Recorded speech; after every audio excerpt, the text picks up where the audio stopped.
How to switch Google account in Chrome browser.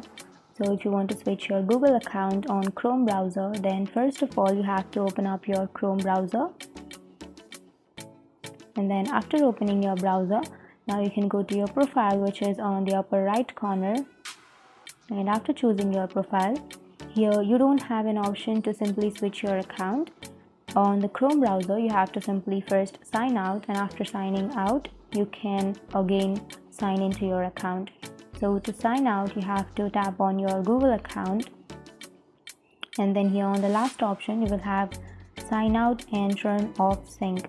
You can simply tap on that and then tap on continue, and after that you have to again tap on the turn on sync, which is on the first option.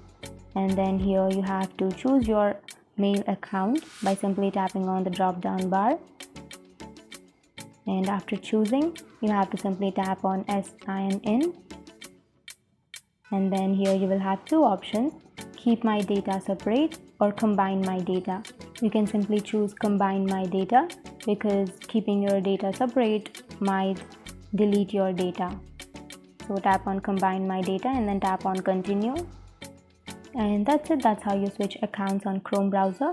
And if you have any questions, feel free to comment below. Thanks for watching.